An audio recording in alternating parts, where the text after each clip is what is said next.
Welcome to Lesson 4 for Section 10 of the BJCP training program from the Brewers Anonymous Homebrew Club. We are continuing the section covering wort production.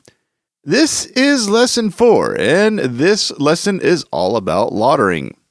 Lautering is the step in our wort production where we separate the liquor from our mash, now called sweet wort, from the spent grains. In professional breweries, this is usually done in a vessel called a lauter tun. The lauter tun holds the grains in wort on top of a strainer that separates the liquid from the grain. In home brewing, as well as in some smaller volume breweries, the mash tun that we use to mash and produce our sweet wort also acts as the lauter tun. If a separate vessel is used to lauter, care should be taken to avoid introducing oxygen into the wort that could cause something called hot side aeration. Hot side aeration can lead to oxidation, which produces off flavors like sherry, wet paper, or cardboard. I'm going to add here that the effects of hot side aeration have been nearly universally debunked at this point, but it's in our study material, and as with everything in our study material, we may get a question on it. And if we do, it may likely be what step of the wort production phase can hot side aeration be introduced. So that's really the purpose of even mentioning it in this lesson. The lautering process of a traditional brewing process consists of both draining the sweet wort from the grain and sparging. Sparging is the addition of hot liquor, that's the name of the treated water that will match our mash water profile, over the grain bed to rinse the residual sugars from the grains. When we start this process, we take those initial runoff liquids and start recirculating them through the grain bed in a process called a Vorlauf. This Vorlauf should be done until the sweet wort starts to run clear. Vorlaufing helps prevent astringency and haze in the finished beer.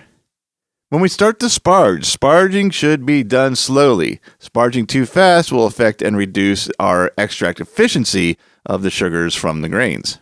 Sparging too fast could also flush additional proteins, starches, and husk particles into our wort.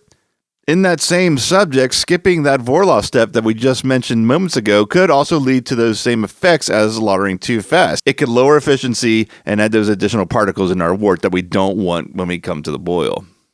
Now let's discuss some details about the sparging part of this process. The temperature of the water is fairly important in the sparging step. The range is typically 160 to 170 degrees Fahrenheit. That range helps ensure that we get the maximum extraction rate of residual sugars from the grains. The important part of this temperature range is that 170 degree cap. We don't want to exceed 170 degrees. Sparging too hot can start extracting tannins from the husk, and any undissolved collections of starches could be broken up and make it into our boil kettle. One extremely frustrating thing that can happen during the lautering is a stuck sparge. You may run into this issue during sparging on any given brew day. This happens when there's not enough filtering material in the grain bed, usually meaning not enough grain husks. When the filtering material isn't adequate, the wort can't pass through the grain bed freely, and the sweet wort gets stuck. When mashing with high quantities of wheat or rye malt, which don't have any husks, the grain bed is going to be lacking much of the filtering material, and a stuck sparge is more likely. Adding rice hulls to that mash helps compensate for those lack of grain husks. Rice hulls don't add any flavor or aroma to the wort, and they are safe to use to replace those missing husks. Wheat, rye oats, and other cereal grains also contribute a much higher amount of gummy materials to the mash. That can also contribute to a stuck sparge. Adding a beta-glucanase rest as part of your mash regimen can help break down these gummy textures and materials. That's performed during an acid rest step and done in the acid rest temperature range. It is possible to oversparge. When we oversparge, we begin to draw out tannins from the grain husks.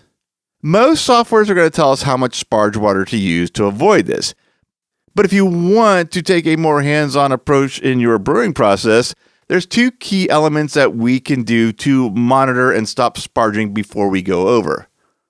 First, we can take gravity readings during the process. Once the gravity measurement is at 1.010, that's a good place to stop.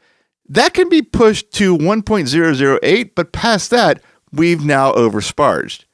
We can also monitor the pH level. We're safe with our sparge as long as our pH level reads lower than 6.0. Once we go above that, we've oversparged. All right, we've now discussed getting our sweet wort separated from our mash, and now it's time to start our boil, and that's what we're going to be covering in the next lesson. So I will see you over there.